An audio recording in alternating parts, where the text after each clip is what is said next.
guys, and welcome back to Reading Club. So today I'm going to read you Harry Potter and the Prisoner of Azkaban, Chapter 6. Chapter 6, Talons and Tea Leaves. When Harry, Ron, and Hermione entered the Great Hall for breakfast the next day, the first thing they saw was Draco Malfoy, who seemed to be entertaining a large group of Slytherins with a very funny story. As they passed, Malfoy did a ridiculous impression of a swooning fit, and there was a roar of laughter. "Ignore him," said Hermione, who was right behind Harry. "Just ignore him, it's not worth it." "Hey, Potter!" shrieked Pansy Parkinson, a Slytherin girl with a face like a pug. "Potter, the Dementors are coming, Potter! Woo!" Harry dropped into a seat at the Gryffindor table next to George Weasley. "New third-year course schedules," said George, passing them over. "What's up with you, Harry?" "Malfoy," said Ron, sitting down on George's other side and glaring over at the Slytherin table. George looked up in time to see Malfoy pretending to faint with terror again. "That little git," he said calmly. "He wasn't so cocky last night when the Dementors went down at our end of the train. Came running into a compartment, didn't he, Fred?" "Nearly wet himself," said Fred with a contemptuous glance at Malfoy. "I wasn't too happy myself," said George. "They're horrible things, those Dementors." "Sort of freeze your insides, don't they?" said Fred.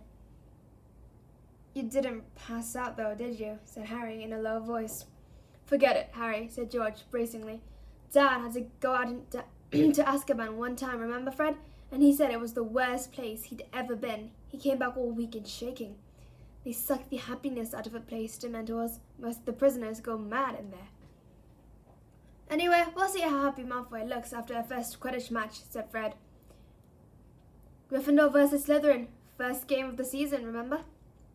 The only time Harry and Malfoy had faced each other in a Quidditch match, Malfoy had definitely come off worse. Feeling slightly more cheerful, Harry helped himself to sausage and fried tomatoes. Hermione was examining her new schedule.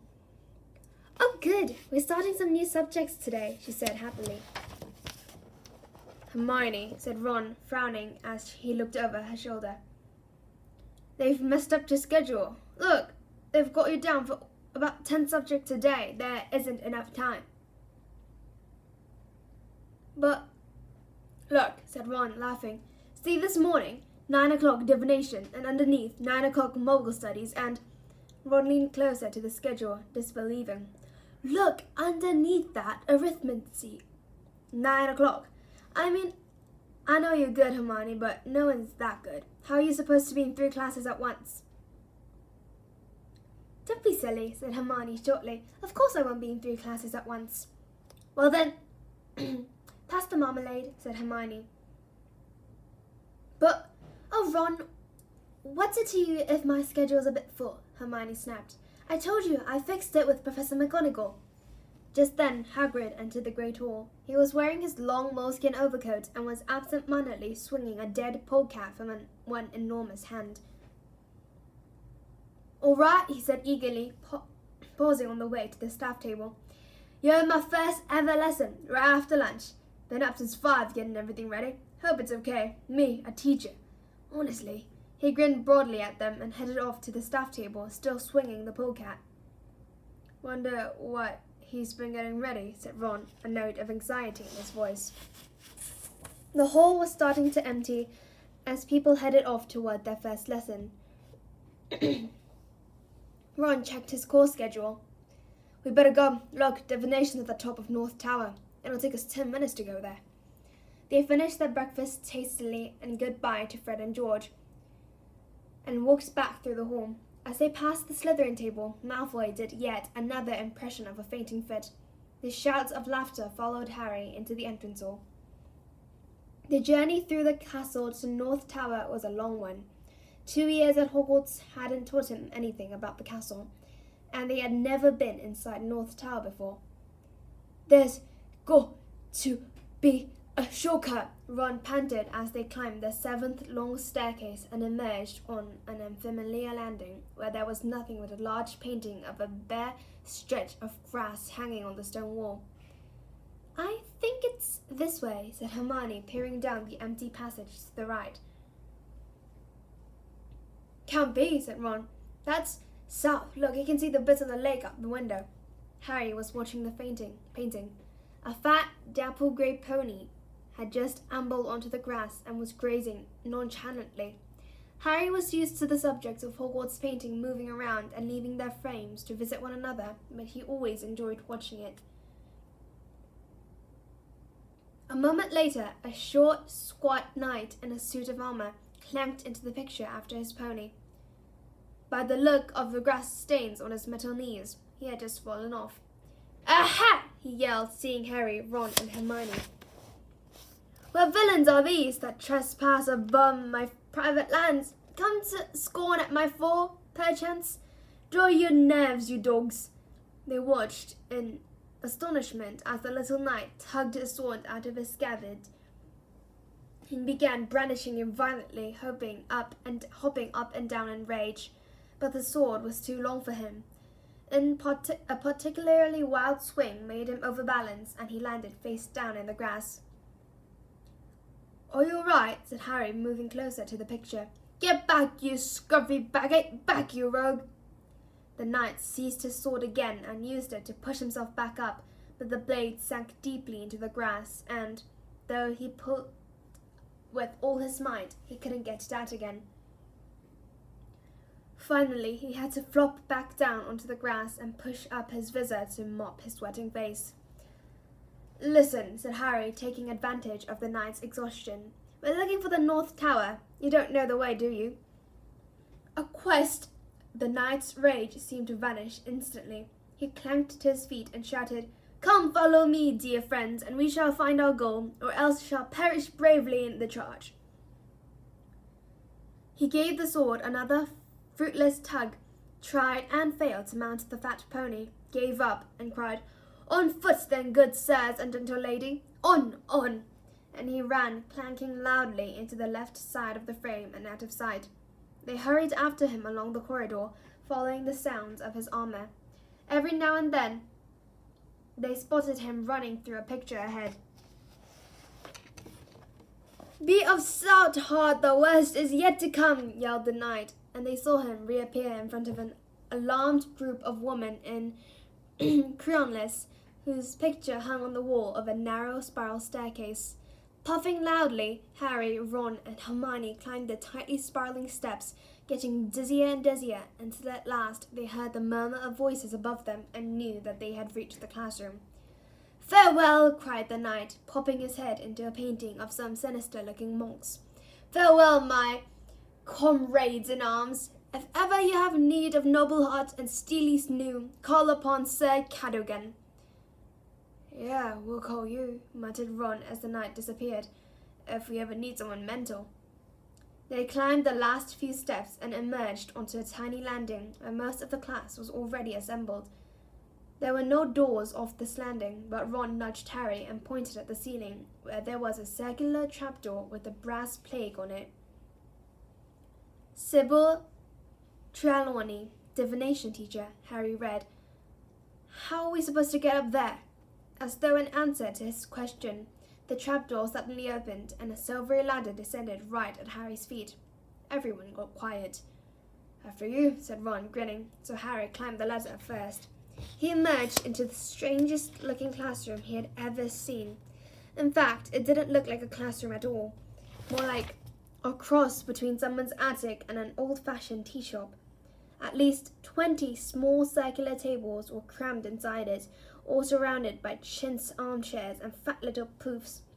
Everything was lit with a dim crimson light, the curtains at the windows were all closed, and the many lamps were draped with dark red scarves. It was stiflingly warm, and the fire that was burning under the crowded mantelpiece was giving off a heavy, sickly sort of perfume as it heated a large copper kettle. The shelves running around the circular walls were crammed with dusty-looking feathers, stubs of candles, many packs of tattered playing cards, countless silver crystal balls, and a huge array of teacups. Ron appeared at Harry's shoulder as the class assembled around them, all talking in whispers. A voice came suddenly out of the shadows, a soft, misty sort of voice. "Welcome," it said. "How nice to see you in the physical world at last." Harry's immediate impression was of a large, glittering insect. Professor Trelawney moved into the firelight, and they saw that she was very thin. Her large glasses magnified her eyes to several times their natural size, and she was draped in a gauzy, spangled shawl. Innumerable chains and beads hung around her spindly neck, and her arms and hands were encrusted with bangles and rings. "Sit, my children, sit," she said, and they all climbed awkwardly into armchairs or sank onto poufs. Harry, Ron, and Hermione sat themselves around the same round table. "Welcome to Divination," said Professor Trelawney, who had seated herself in a winged armchair in front of the fire. "My name is Professor Trelawney. You may not have seen me before. I find that descending too often into the hustle and bustle of the main school clouds my inner eye." Nobody said anything to this extraordinary pronouncement. Professor Trelawney delicately rearranged her shawl and continued, "So you have chosen to study divination, the most difficult of all magical arts. I must warn you at the outset that if you do not have the sight, there is very little I will be able to teach you. Books can take you only so far in this field." At these words, both Harry and Ron glanced, grinning at Hermione, who looked startled at the news that books wouldn't be much help in this subject. "Many witches and wizards, talented though they are in the area of loud bangs and smells and sudden disappearing, are yet unable to penetrate the veiled mysteries of the future," Professor Trelawney went on, her enormous gleaming eyes moving from face to nervous face. "It is a gift granted to few." "You, boy," she said suddenly to Neville, who almost toppled off his poof. "Is your grandmother well?" "I think so," said Neville tremulously. "I wouldn't be so sure if I were you, dear," said Professor Trelawney, the firelight glinting on her long emerald earrings. Neville gulped. Professor Trelawney continued placidly, "We will be covering the basic methods of divination this year. The first term will be devoted to reading the tea leaves. Next term we shall progress to palmistry. By the way, my dear," she shot suddenly at Parvati Patil, "beware of red-haired man." Parvati gave a startled look at Ron, who was right behind her, and edged her chair away from him. "In the second term," said Professor Trelawney went on, "we shall progress to the crystal ball, if we have finished with fire omens, that is. Unfortunately, classes will be disrupted in February by a nasty bout of flu. I myself will lose my voice, and around Easter, one of our number will leave us forever." A very tense silence followed this pronouncement, but Professor Trelawney seemed unaware of it. "I wonder, dear," she said to Lavender Brown, who was nearest and shrank back in her chair, "if you could pass me the largest silver teapot?" Lavender, looking relieved, stood up, took an enormous teapot from the shelf, and put it down on the table in front of Professor Trelawney. "Thank you, my dear. Incidentally, that thing you are dreading, it will happen on Friday, the 16th of October." Lavender trembled. "Now, I want you all to divide into pairs. Collect a teacup from the shelf, come to me, and I will fill it. Then sit down and drink. Drink only the dregs remain. Swirl these around the cup 3 times with the left hand, then turn the cup upside down on its saucer. Wait for the last of the tea to drain away. Then give your cup to your partner to read. You will interpret the patterns using pages 5 and 6 of Unfolding the Future. I shall move along you, helping and instructing." "Oh, and dear," she caught Neville by the arm as he made to stand up, "after you've broken your first cup, would you be so kind as to select one of the blue patterned ones? I am rather attached to the pink." Sure enough, Neville had no sooner reached the shelf of teacups when there was a tinkle of breaking china. Professor Trelawney swept over to him holding a dustpan and brush and said, "One of the blue ones then, dear, if you wouldn't mind. Thank you."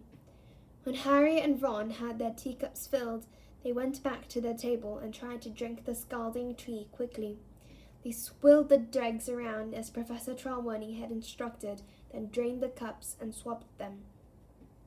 "Right," said Ron as they both opened their books at page 5 and 6.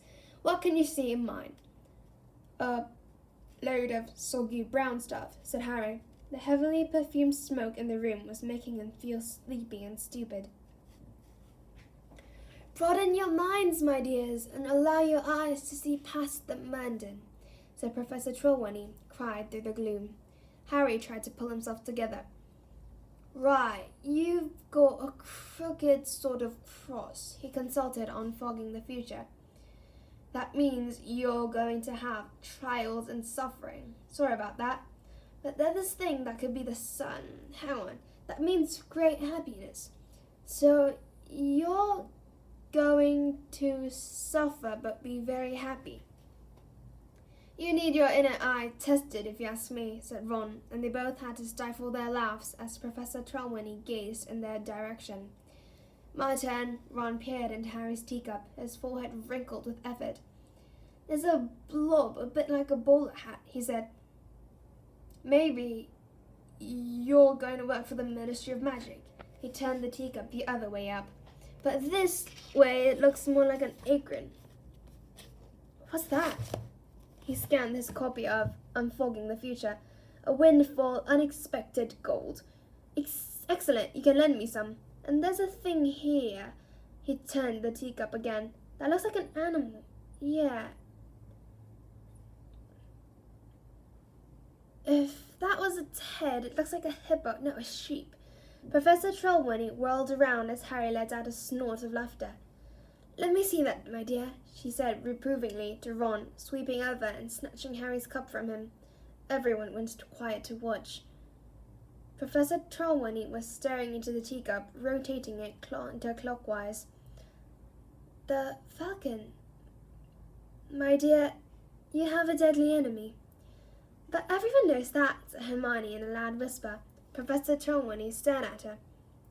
"Well, they do," said Hermione. "Everybody knows about Harry and you-know-who." Harry and Ron stared at her with a mixture of amazement and admiration. They had never heard Hermione speak to a teacher like that before. Professor Trelawney chose not to reply. She lowered her huge eyes to Harry's cup again and continued to turn it. "The club and the tack. Dear, this is not a happy cup." "I thought that was a bowler hat," said Ron sheepishly. "The skull. Danger in your path, my dear."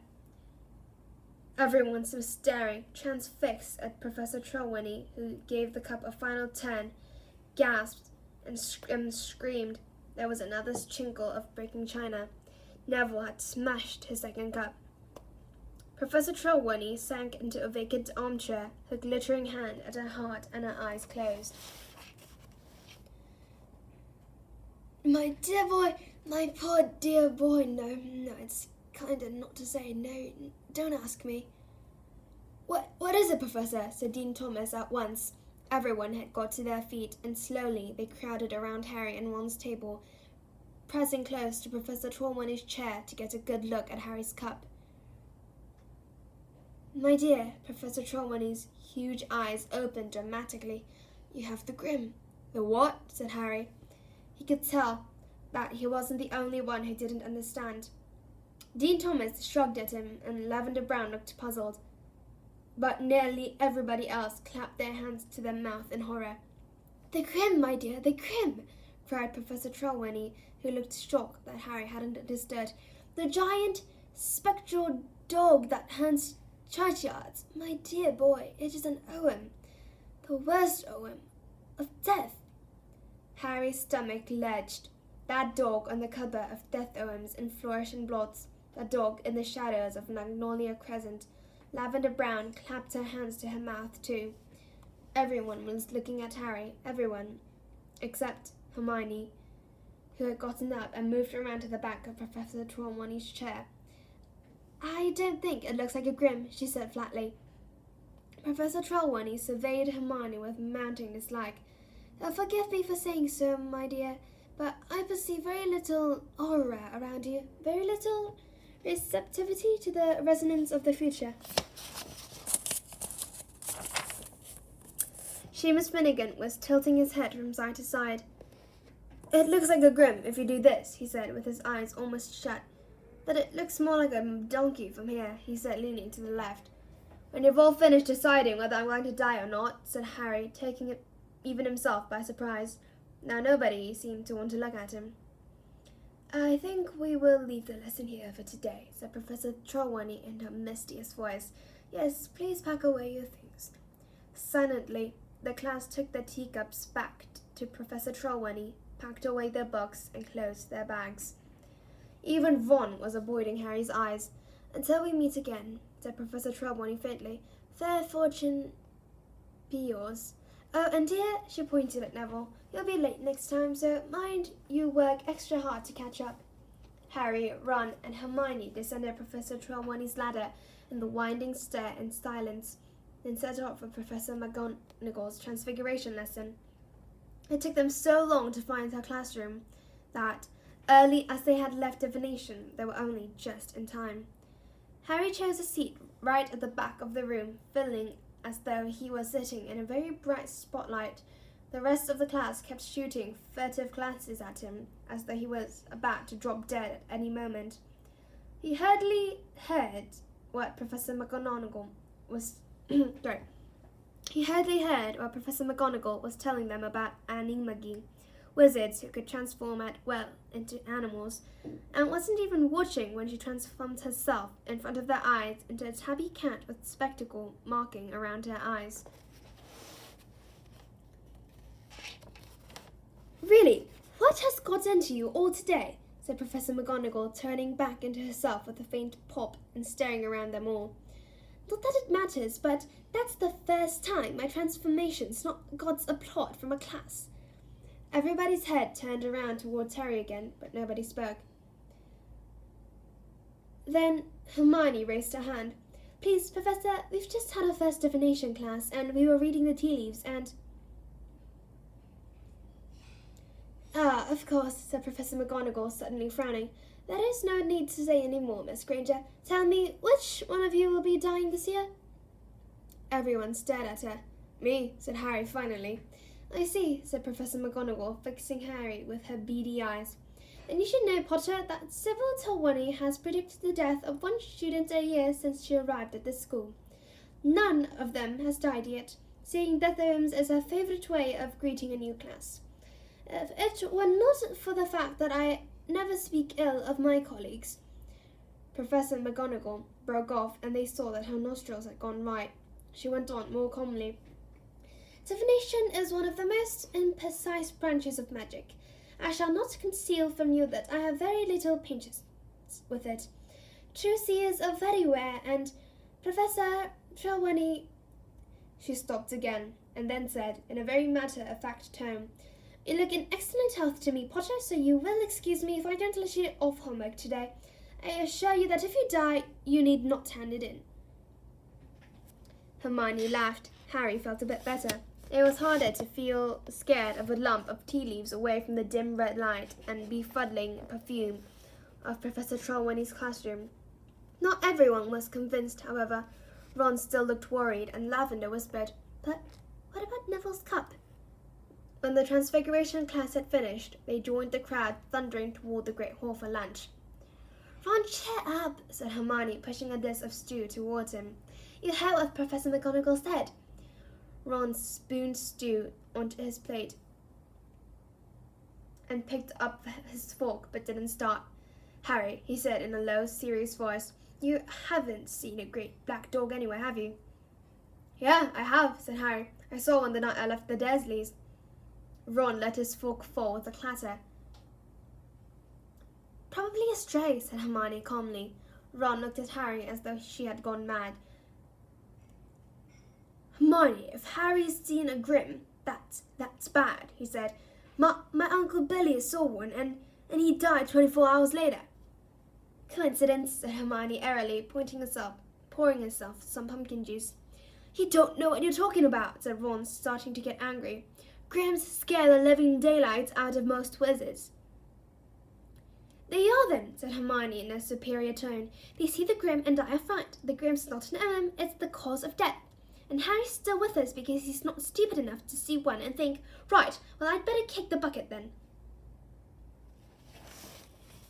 Ron mouthed wordlessly at Hermione, who opened her bag, took out her new arithmetic book, and propped it open against the juice jug.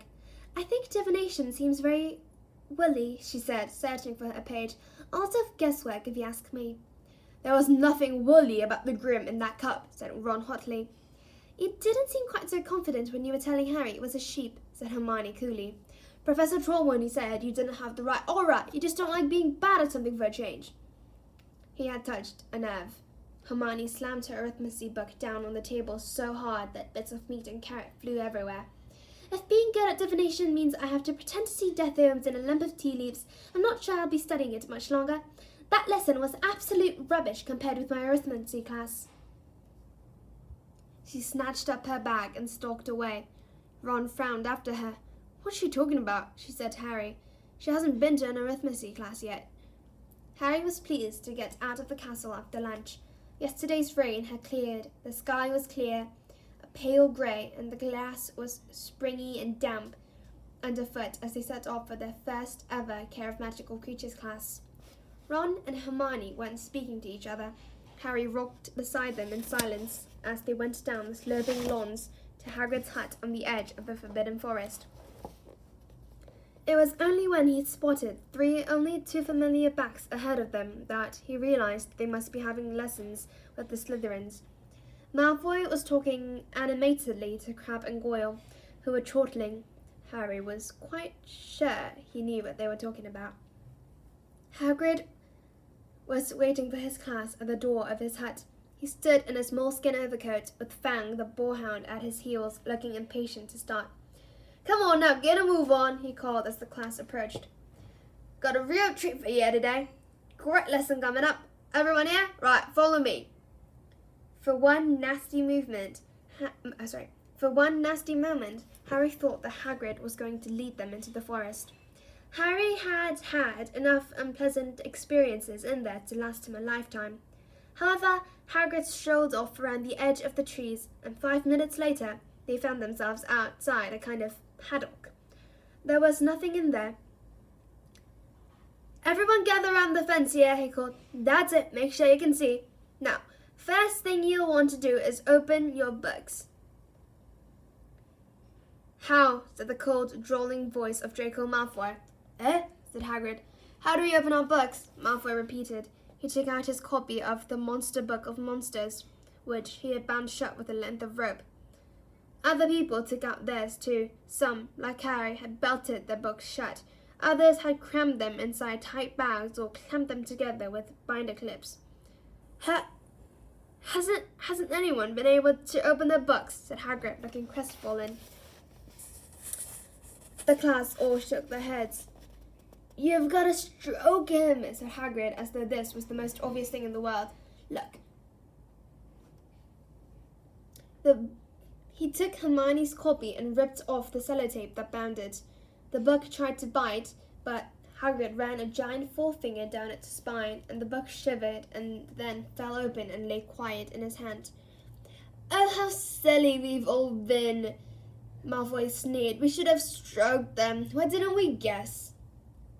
I thought they were funny," Hagrid said uncertainly to Hermione. "Oh, tremendously funny," said Malfoy. "Really witty, giving us books that tried to rip our hands off." "Shut up, Malfoy," said Harry quietly. Hagrid was looking crestfallen, and Harry wanted Hagrid's first lesson to be a success. "Right then," said Hagrid, who seemed to have lost his thread. So you've got your books, and now you need the magical creatures. Yeah, so I'll go and get them. Hang on." He strode away from them into the forest and out of sight. "God, this place is going to the dogs," said Malfoy loudly. "That oaf teaching classes. My father'll have a fit when I tell him." Shut up, Malfoy, Harry repeated. Careful, Potter, there's a Dementor behind you. Ooh, squealed Lavender Brown, pointing towards the opposite side of the paddock. Trotting towards them was a dozen of the most bizarre creatures Harry had ever seen. They had the bodies, hind legs, and tails of horses, but the front legs, wings, and heads of what seemed to be giant eagles, with cruel steel-colored beaks and large, brilliantly orange eyes. The talons on their front legs were half a foot long and deadly-looking. Each of the beasts had a thick leather collar around its neck, which was attached to a long chain, and the ends of all these were held in the vast hands of Hagrid, who came jogging into the paddock behind the creatures. Get up there, he roared, shaking the chains and urging the creatures towards the fence where the class stood. Everyone drew back slightly as Hagrid reached them and teethed the creatures to the fence. Hippogriffs! Hagrid roared happily, waving a hand at them. Beautiful, aren't they? Harry could sort of see what Hagrid meant. Once he got over the first shock that was of seeing something that was half horse, half bird, he started to appreciate the hippogriffs' gleaming coats, changing smoothly from feather to hair, each of them a different colour. Stormy grey, bronze, pinkish roan, gleaming chestnut, and inky black. So, said Hagrid, rubbing his hands together and beaming round, if you want to come a bit nearer. No one seemed to want to. Harry, Ron, and Hermione, however, approached the fence cautiously. Now, first thing you gotta know about hippogriffs is they're proud, said Hagrid. Easily offended, hippogriffs are. Don't ever insult one, 'cause it might be the last thing you do. Malfoy, Crabbe, and Goyle weren't listening. They were talking in an undertone, and Harry had a nasty feeling they were plotting how best to disrupt the lesson. You always wait for the hippogriff to make the first move, Harry continued. It's polite, see? You walk toward him, and you bow, and you wait. If he bows back, you're allowed to touch him. If he doesn't bow, then get away from him sharpish, 'cause those talons hurt. Right, who wants to go first? Most of the class backed farther away in answer. Even Harry, Ron, and Hermione had misgivings. The hippogriffs were tossing their fierce heads and flexing their powerful wings. They didn't seem to be like being teethed like this. No one, said Hagrid with a pleading look. I'll do it, said Harry. There was an intake of breath from behind him, and both Lavender and Parvati whispered, Oh no, Harry, remember your tea leaves. Harry ignored them. He climbed over the paddock fence. Good man, Harry, roared Hagrid. Right then, let's see how you get on with Buckbeak. He untied one of the chains, pulled the grey hippogriff away from its fellows, and slipped off his leather collar. The class on the other side of the paddock seemed to be holding its breath. Malfoy's eyes were narrowed maliciously. Easy now, Harry, said Hagrid quietly. You've got eye contact, now try not to blink. Hippogriffs don't trust you if you blink too much. Harry's eyes immediately began to water, but he didn't shut them. Buckbeak had turned his great sharp head and was staring at Harry with one fierce orange eye. That's it, Harry, now bow. Harry didn't feel much like exposing the back of his neck to Buckbeak, but he did as he was told. He gave a short bow and then looked up. The hippogriff was still staring haughtily at him. It didn't move. Ah, said Hagrid, sounding worried. Right, back away now, Harry. Easy does it. But then, to Harry's enormous surprise, the hippogriff suddenly bent its scaly front knees and sank into what was an unmistakable bow. Well done, Harry, said Hagrid, ecstatic. Right, you can touch him. Pat his beak, go on. Feeling that a better reward would have been to back away, Harry moved slowly toward the hippogriff and reached out toward it. He patted the beak several times, and the hippogriff closed its eyes lazily, as though enjoying it. The class broke into applause, all except for Malfoy, Crabbe, and Goyle, who were looking deeply disappointed. Right then, Harry, said Hagrid. I reckon he might let you ride him. This was more than Harry had bargained for. He was used to a broomstick, but he wasn't sure a hippogriff would be quite the same. You climb up there just behind the wing joint, said Hagrid, and mind, don't pull any of his feathers out. He won't like that. Harry put his foot on the top of Buckbeak's wings and hoisted himself onto its back. Buckbeak stood up. Harry wasn't sure where to hold on. Everything in front of him was covered with feathers. "Go on then," roared Hagrid, slapping the hippogriff's hindquarters. Without warning, 12-foot wings flapped open on either side of Harry. He just had time to seize the hippogriff around the neck before he was soaring upward. It was nothing like a broomstick, and Harry knew which one he preferred. The hippogriff's wings beat uncomfortably on either side of him, catching him under his legs and making him feel he was about to be thrown off. The glossy feathers slipped under his fingers, and he didn't dare get a stronger grip. Instead of the smooth action of his Nimbus 2000, he now felt himself rocketing backwards and forward as the hindquarters of the hippogriff rose and fell with its wings. Buckbeak flew him once around the paddock and then headed back to the ground. This was the bit Harry had been dreading. He leaned back as the smooth neck lowered, feeling he was going to slip off over the bank, then felt a heavy thud as the foul, ill-assorted feet hit the ground. Four ill-assorted feet hit the ground. He just managed to hold on and push himself straight again. "Good work, Harry!" roared Hagrid as everyone except Malfoy, Crabbe and Goyle cheered. "Okay, who else wants to go?" Emboldened by Harry's success, the rest of the class climbed cautiously into the paddock. Hagrid untied the hippogriffs one by one, and soon people were bowing nervously all over the paddock. Neville ran repeatedly backward from his, which didn't seem to want to bend its knees. Ron and Hermione practiced on the chestnut while Harry watched. Malfoy, Crabbe and Goyle had taken over Buckbeak. He had bowed to Malfoy, who was now patting its beak, looking disdainful. "This is very easy," Malfoy drawled loud enough for Harry to hear him. "I knew it must have been, if Potter could do it." "I bet you're not dangerous at all, aren't you?" he said to the hippogriff. "Are you, you great ugly brute?" It happened in a flash of steely talons. Malfoy let out a high-pitched scream, and next moment Hagrid was wrestling Buckbeak back into his collar as he strained to get at Malfoy, who lay curled in the grass, blood blossoming over his robes. "I'm dying!" Malfoy yelled as the class panicked. "I'm dying! Look at me! You killed me!" "You're not dying," said Hagrid, who had gone very white. "Someone help me! Gotta get him out of here!"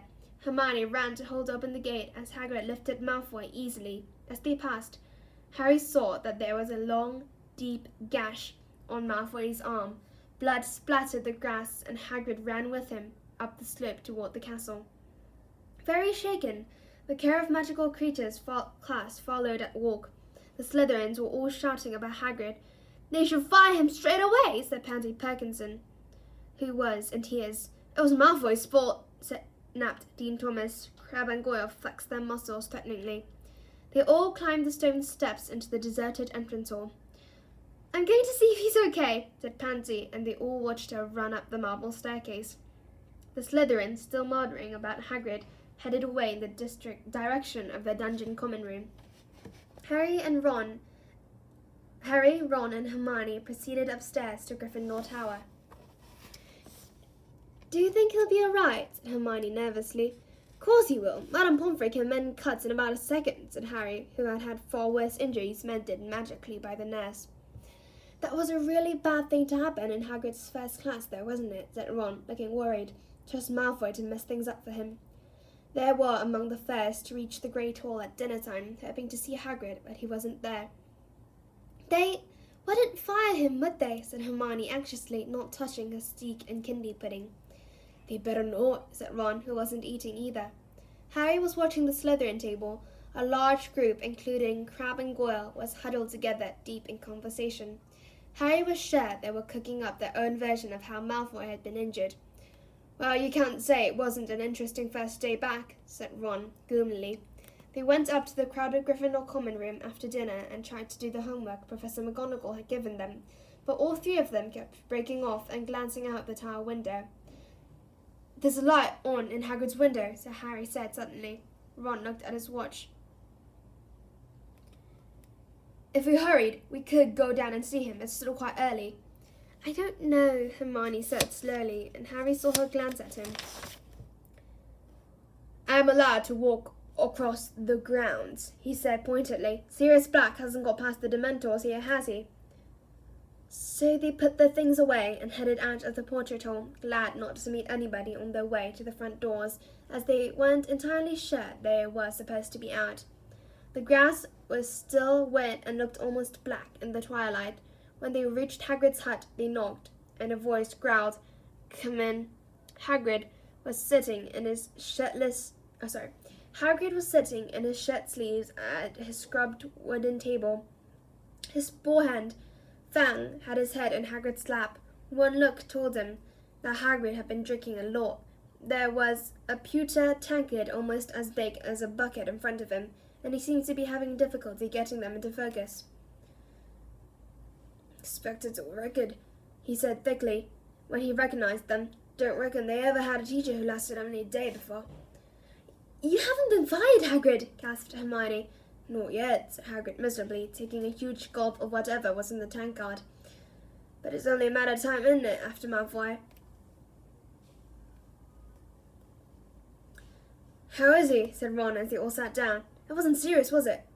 "Madame Pomfrey fixed him the best she could," said Hagrid dully, "but he's saying it's still agony, covered in bandages, moaning." "He's faking it," said Harry at once. "Madame Pomfrey can mend anything. She regrew half my bones last year. Trust Malfoy to milk it for all it's worth." "School governors have been told, of course," said Hagrid miserably. "They reckon I started too big. Should have left hippogriffs for later. Done flobberworms or something. Just thought I'd make a good first lesson. It's all my fault."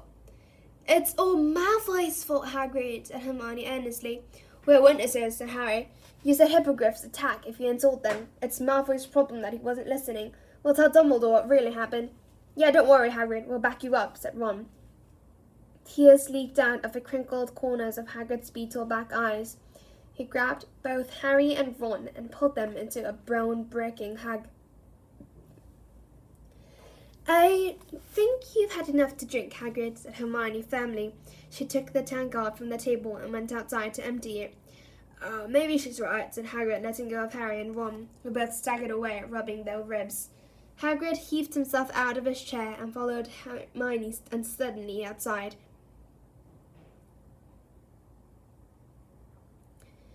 "What's he done?" said Harry nervously as Hermione came back in with the empty tankard. "Stuck his head in the water barrel," said Hermione, putting the tankard away. Hagrid came back, his long hair and beard soaping wet, wiping the water out of his eyes. "That's better," he said, shaking his head like a dog and drenching them all. "Listen, it was good of you to come and see me. I really—" Hagrid stopped dead, staring at Harry as though he only just realized he was there. "What d'you think you're doing here?" he roared, so suddenly that they jumped a foot in the air. "You're not to go wandering around after dark, Harry, and you two letting him." Hagrid strode over to Harry, grabbed his arm, and pulled him to the door. "Come on," said Hagrid angrily. "I'm taking you all back up to school, and don't let me catch you walking down to see me after dark again. I'm not worth that." So that's the end of this chapter. I hope you enjoyed it, and if you did, please click many likes and subscribe Reading Club. So I'll come back later with a new and improved channel.